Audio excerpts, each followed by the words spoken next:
I'm ready when you are.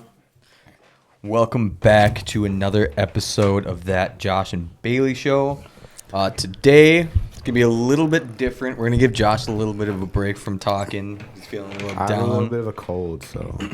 But as you can see, sitting to my left is a good friend of the group's, John Green. Please welcome in John. Yes, sir. So John, another sports head, another ball knower. He's a guy. He's a guy. He knows ball. He's not a jag. He's not just a guy. He's that guy. He's that guy. He's him. He's He little is a Steve him type of guy. Smith Yeah. senior reference right there. Just a guy. So, got a few different things for you. We're going to start off with the NFL. Starting off with Minnesota. You know, good year so far.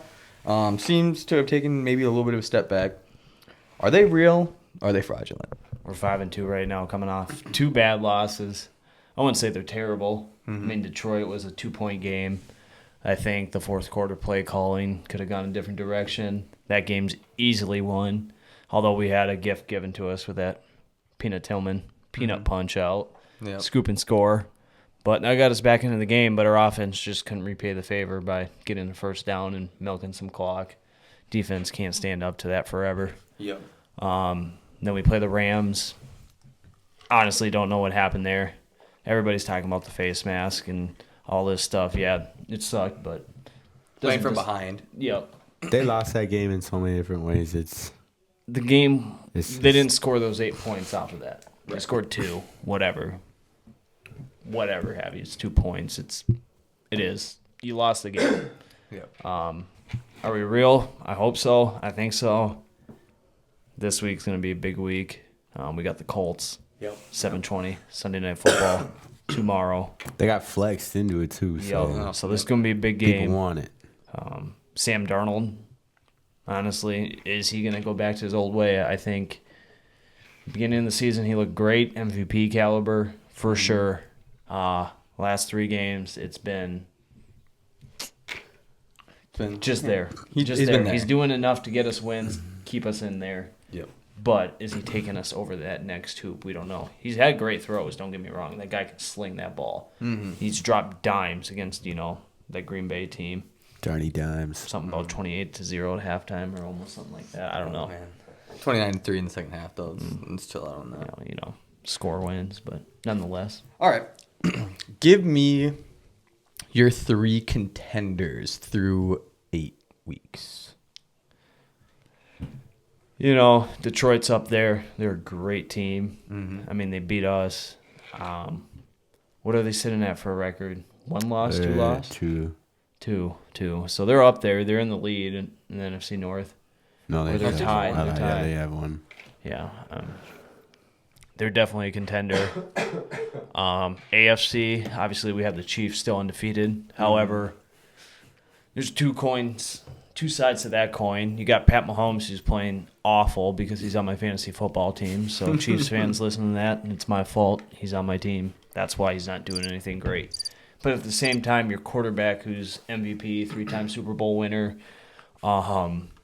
is playing this bad, and your team still hasn't lost. Speaks volumes. It's scary. Yeah, for sure. Because if he turns it on, it's going to be terrible for the rest of the league. Yeah. He doesn't even have a great wide receiver core. His tight end's just playing. I mean, they got D-Hop over there, so that's going to be something. So I definitely think the Chiefs are still scary. The third team, this is NFL. Anything can change through the 8 weeks. I really like Baltimore. I think they finally found their groove. Yep. They're turning on, but it's coming after a week of losing to the Browns. So, I mean, that's the scary thing with Baltimore. They always seem that, who's going to show up that week. What's Lamar going to do? Who's Lamar going to be? It's through Lamar, bro. It's through Lamar. Yeah, that team runs through Lamar. They got Derrick Henry to help, but you've seen some games where they have Henry going crazy in the first quarter, and then you look and you're like, did Derrick Henry play at all after that?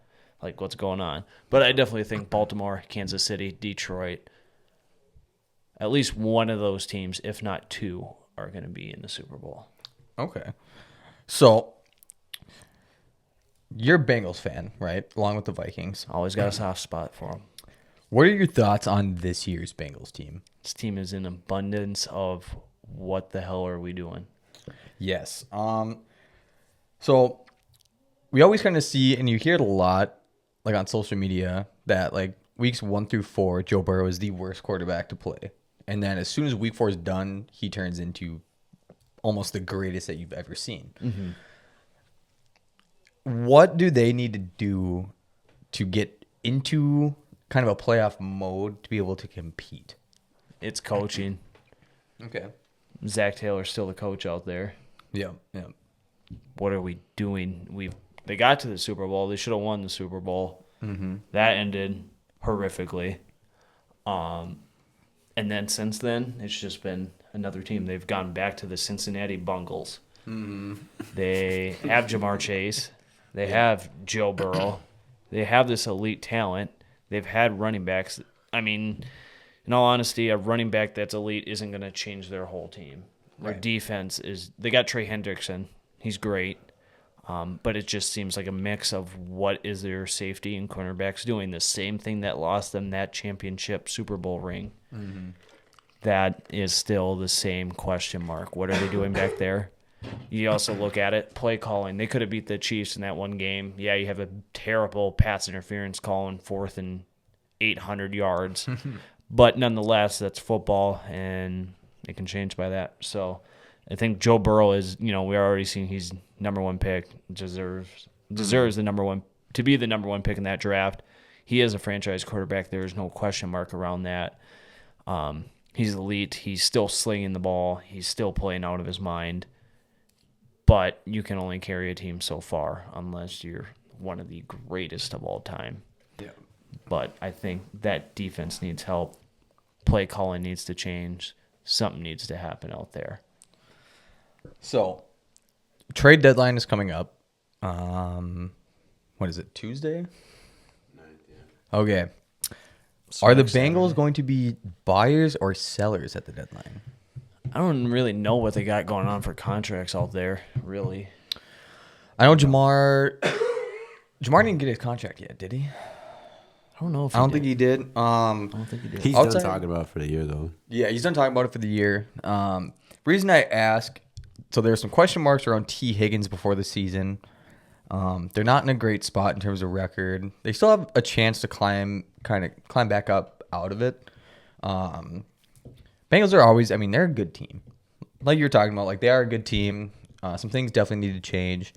I believe they have draft capital where like bring in some help.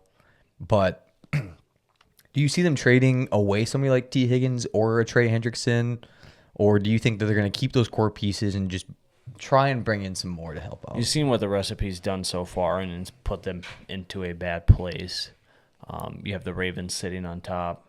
You just lost to the Browns. You have the Steelers, who are up there too, along with the Ravens.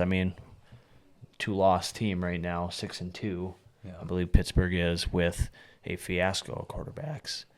Russell Wilson and Justin Fields having comeback years for being quarterbacks.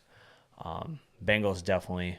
T. Higgins, do you give him a contract? Do you not? I don't know if that team can win with a quarterback you're paying that much, a wide receiver you're going to have to pay that much, a wide receiver 2 you're going to have to pay that much, and then still have defensive pieces and keys that you need along with offensive line. Yeah. I think they either hang on to Higgins for the year, play it out, let it be. That's Bengals for you. That franchise just doesn't make blockbuster moves. Right. So I wouldn't be surprised if they sell him, T. Higgins, trade him out, or if they just keep him. That would be a Cincinnati recipe of doing nothing and expecting something. Right. All right, so moving on from the NFL, NBA season's back. Yes, sir. Timberwolves, I believe, are 3-2 after last night's win against Denver. Did you get to catch that game at all? No, but I saw the comeback. We actually just dropped the game against San Antonio tonight by 10. Oh, so we're back to 3-3. Yep, we Okay. are a 500 team. So I want to get your reaction to that Cat trade involving Cat for Julius Randle, Dante DiVincenzo, and a 1. We talked about it a little bit a few episodes ago when it happened. Obviously a big blockbuster trade. Kind of, Cat being near and dear to a lot of Minnesota fans' hearts. What was your first reaction when you'd seen it? Did you think it was a good trade? Do you think it was a bad trade? Or did you have to give yourself some time to kind of let it? It's one of those things where someone's going to ask me in 10 years, where were you at during the Cat trade? Right. I was in Brainerd. I was getting ready for a wedding. Night before it, we're sitting at Buffalo Wild Wings, drinking a beer, getting some wings, and my phone blows up. And I thought I was getting NBA Sentinel on Twitter. Not the case. Cat's gone to the New York Knicks. Crazy. Yeah, definitely. He's been with Minnesota for so long. He's part of the community. He's always had a home. Feels like it always happens with Minnesota Stars, though. Kevin Garnett, Karl Anthony Towns. It's just kind of that thing. But definitely a crazy trade. Didn't expect, just didn't feel like it was ever going to happen. Right. Did it need to happen? Yes. Financials. Yeah, keeping Nas, keeping Nikhil Alexander-Walker. So it seems like they're probably going to extend Nas for the foreseeable future. Give me your way too early prediction for the NBA Finals. Way too early prediction for the NBA Finals. You haven't seen enough basketball. We don't know. Western Conference, I'm just going to rock with my T-Wolves out here. We're going to the finals. In the East, it just seems like it's going to be Boston as the number 1 seed and Cleveland as the 2 seed. Yeah. I'd love to see Minnesota versus Cleveland in the NBA Finals. That wouldn't be a terrible thing. Right. So, a couple of small-ish markets going at it. just teams that are built. But I don't think that if the East doesn't get Boston in the NBA Finals as their team, the Western Conference will take that ring home in less than 6 games. Yeah, I like that. All right, so moving now off the NBA into the MLB. So we had touched on it. The poll ads looking to sell the Twins. What are your hopes for the Twins? Coming off a good start to a year, staying behind Cleveland for a majority of it, not really being able to get over that hump that is the Guardians. But that last month just absolutely falling off. There was no additions made. Payroll was cut after first playoff series win, getting to the second round. What's your hopes for the Twins this offseason in terms of potential new owners and then what they need to do to shake up the clubhouse? Well, poll ads need to sell it. One of the worst ownerships in the MLB. You got Oakland out there who's moving out. Yep. Yeah, nuts. Minnesota, though, poll ads, cheap, don't want to invest in your team. They care about money. That's what they care about. They're in it to make money. Yep. They could care less if this team wins a ring. We win it all, whatever. They could care less. They just want to make money, and that's all they care about. Bro, I just think it's funny how, their business decision was to do nothing at the trade deadline. decision was to make themselves more money. It's like, well, but that doesn't make you any more money because nobody wants to go to the games anymore, bro. You're losing so bad. Nobody wants to go. Nobody wants to go to an October or a September I feel Minnesota like Twins game. their decision was the fact they knew they were going to sell this team coming. So it's like we're just gonna save our money right now. Yep, 'Cause save it's it. Why would we spend it if we're not gonna get anything? Exactly. We don't think So we it's have a like, team to win it all, nor do they Well, care to then win it it's all, like- and they cut the payroll.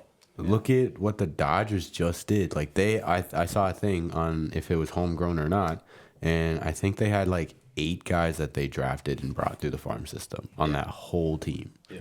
And the biggest section was free agency or trades. Yep. So it's if you're not making moves, you're not in the World Series. Look at New York, Soto, Rizzo, Stanton. You got Jazz. You got all these guys that come in. Garrett Cole. It's spend some freaking money, dude. Baseball. Twins are ruining baseball for me. Even though I love baseball and always love baseball, but it's it's just tough, dude. Sell the team. Sell the team. Yeah. Invest. Hopefully some owners that aren't scared to throw some money.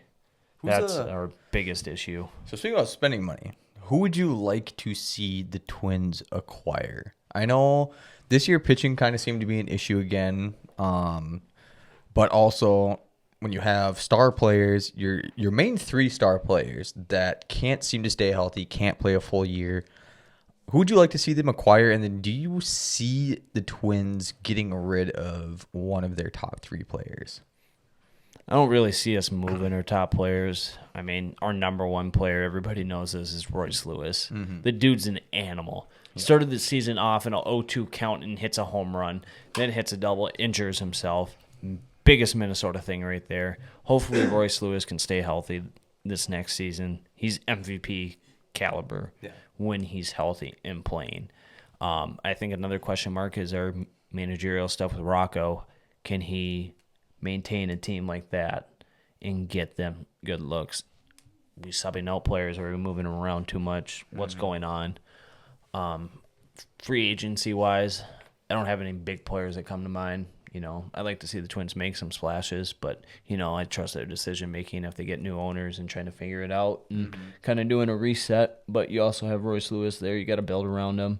I think Buxton is just kind of old, injured, battered, and But he's well another past guy his prime. that, like, Buxton's definitely another guy that, like, when he's healthy, when he's consistently playing, he's another guy that can put up MVP type numbers. Not anymore. I'd say he's well past that Think so? potential. Yeah, he's showing what he can do. He's had great seasons. He's had great months and seasons.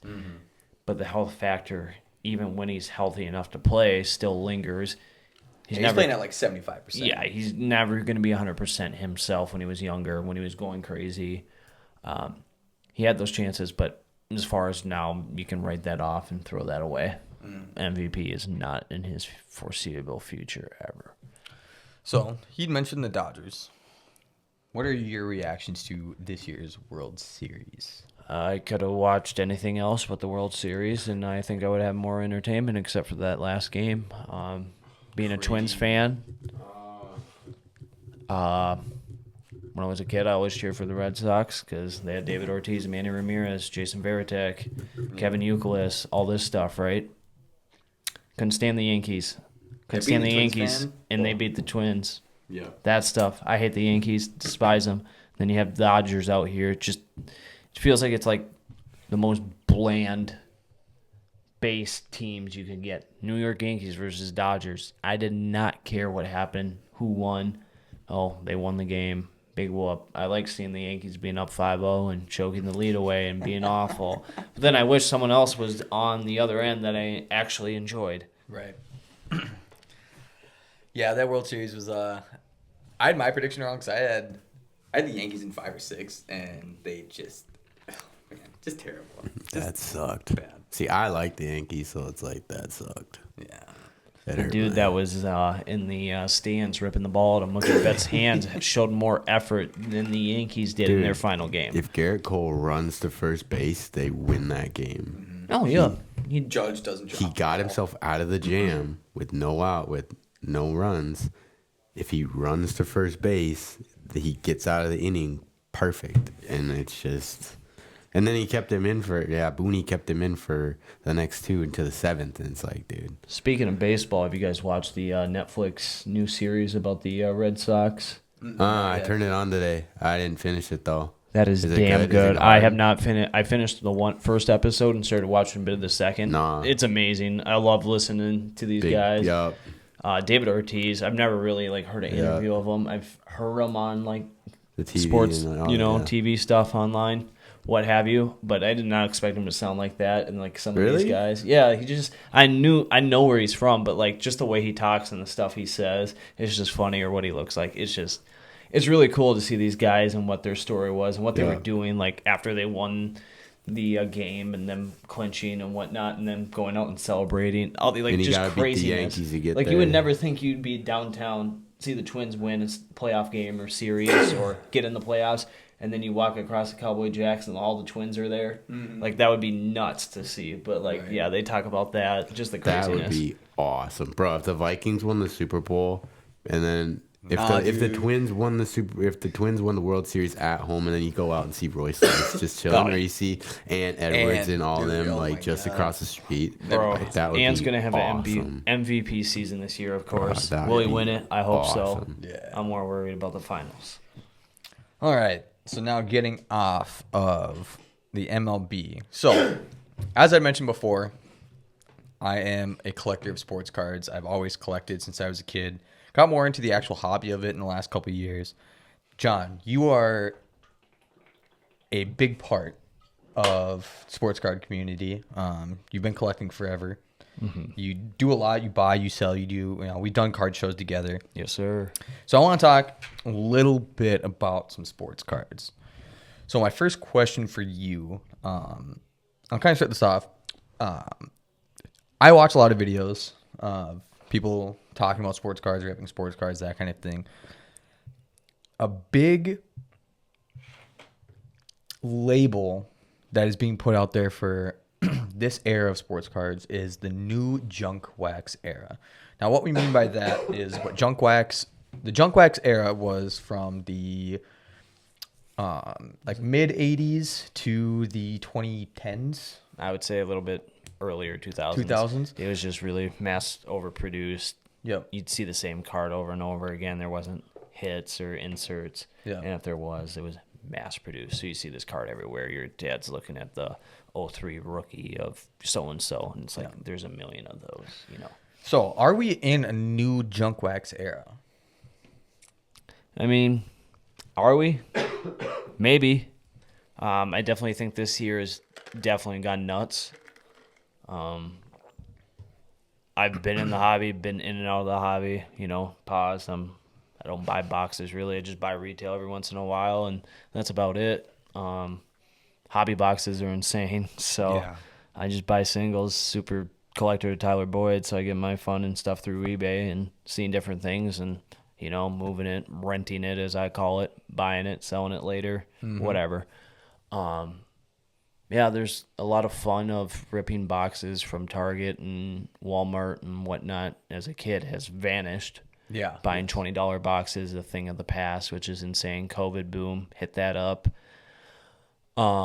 It just feels like there's a million AR rookies. There's a million of these new guy rookies. And it just feels like it's like, well, why is that one different from that one? And it's hard to explain to someone that's not in the hobby. Yeah.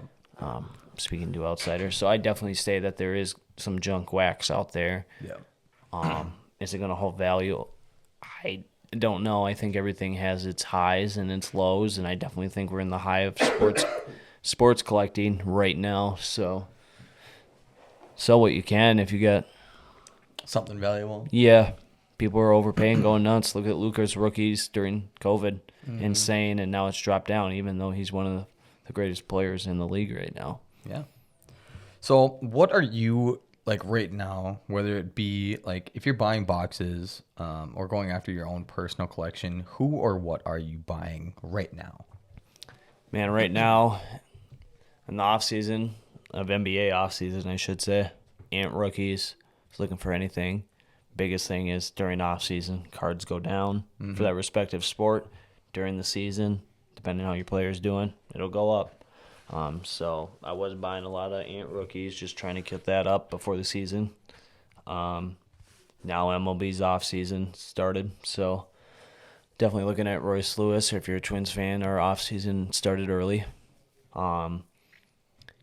Just buying that Royce Lewis right now. Tyler Boyd's always been, regardless of what day or month it is, always buying that, looking at that. I love legends like LaDainian Tomlinson, Marvin Harrison, things like that, just old school ones that, they're Hall of Famers. They're not doing anything changing. So, prices are going to stay the same. Risk. Yeah, it ain't going to fluctuate unless something crazy comes out. So that's really what I'm after. I haven't been after too many boxes. Okay. So what are your favorite sets? So for me, I really like Optic Football. That's probably my favorite set. That's like one that most years I go after. So regardless, football, basketball, baseball, what are your favorite sets to buy if you're buying a box? I like Optic. I have to agree with you there. It looks really clean. Prism was always clean too. When I first got back in the hobby in 2016, Prism was legit. That was Panini's Topps Chrome. Topps Chrome is always a stud, but, got to wait for that. Favorite sets, it's just stuff in the past. I really like getting cards out of Immaculate with that acetate and, just different unique things. Something's going to pop the eye of someone who's not into sports collecting, but understands and can be like, wow, that makes sense to me. Right. Parallel and stuff like that. It's hard to explain to someone that's not in the hobby as to why this green color card is worth more than the silver, or, the blue version, what have you. So I definitely like the old school sets and looking at different things. So, Okay. just stuff that's high end that has held its value. National Treasures, Immaculate, Flawless is up there. That kind of stuff with actual game use stuff is legit. Yes. Yeah. All right. What has been, regardless of sport, kind of a two-parter, what has been your most expensive pull? So something that you ripped and that you were able to sell high for. And then what was your biggest flip? So I know my biggest flip is a raffle hit, or actually a Facebook Marketplace buy. In all honesty, they're both up there. The raffle was $30 for a 10-spotter of a Melvin Gordon. Oh, man, what is that? I can't think of it. It's a Superfractor Panini Spectra. Okay. Melvin Gordon, his rookie RPA 1/1, nasty rookie patch auto. Hit it for $30 in a raffle. Hyped. I can remember sitting in my room, just all pumped, hitting that for $30, and listed on eBay for $400 or best offer. And I'm getting offers at like $200, $225, $250. No one's really in my range. And honestly, I would have took $300 for it because that's what I wanted at. And I sold it. Driving home one day, and notification pops up. Someone bought it out for $400. Nice. My other great flip was finding, this was just a mythical pull, just a rare pull on Facebook in a sports group. Guy selling a Phillip Rivers. I can picture the card. I can't think of the set. I think it's Topps Finest rookie auto. Sent it in to BGS to grade. Mind you, I got this for $50, put whatever in the grading, saying $20, $25. I don't know what I paid. So I'm like 70 into this card, right? I get a BGS 9.5 gem mint. I list that thing for $500. It was when he was one of his last seasons with the Chargers. I want to say it was 2018. That season when he was doing really well, and that card sold for $500. That's insane. Yep, so that was a great pull. Just times 10 my money right there. So that was nuts. I don't know if I really had like insane pulls. It's kind of hard to think off the dome off of that. Just, it's not really lucky with those cards sometimes. So yeah, when I got back, when I got into actually looking at it from a hobby perspective in terms of buying, selling, trading rather than just fully collecting, I probably went 2, almost 3 years before I pulled anything even over $100. And I've been lucky the last couple of years. I know I've told you I send you pictures all the time when I get good hits. Even this past week I got a decent hit. But yeah, expensive pulls is hard, especially if you don't rip consistently. But all right, do you have any advice? So like we were talking about right now, the card game's high. Not as high as the 2021, 2022 oh, yeah, years. most definitely. That was a crazy peak. Like you said, hobby boxes are crazy. You're getting autos, 1 or 2 autos, but you're looking at 5th, 6th round picks most of the time. What's your advice to people who aren't fully in the hobby, but they're looking to get more into it? Depends on what you're looking for. You got to narrow it down. Are you in it for collecting, or are you in it for gambling? Right. That seems to be there's a lot of gamblers that are in this hobby, but they're not collecting. They're here to say, hey, I pulled this $1,000 card. You don't realize how much money they have put into chasing that card. Mm-hmm. So it's not a money-making hobby. If it was, everybody and their mother would be doing it. Yeah. It's a hobby of collecting stuff. Find a story, find a purpose, find a collection, do what you want. There's a reason behind a true collection. Mine's been Tyler Boyd. Vikings should have drafted more of a Treadwell. Look, I was right. Trust me. That kind of thing. There's a story behind it. there should be a story behind your collection or a value or a purpose to give you meaning. Otherwise, you're just going to be like, I threw $100 or $500 at this player, and then they turned out to be a bust, and now you're mad because you're out $500. When in the real story, you invested $500 into yourself, kind of learning about something. So just take on what you want. Ask yourself what you want to do with this. If it's gambling, why sports cards? Go gamble. Go actually gamble. Throw that slots. Yeah, go play blackjack. I don't know, something that'll get you more money. Yeah. But if you're in it for collecting and want to learn, yeah, definitely go for it. Choose your player, choose your team, choose what you want, choose what you like.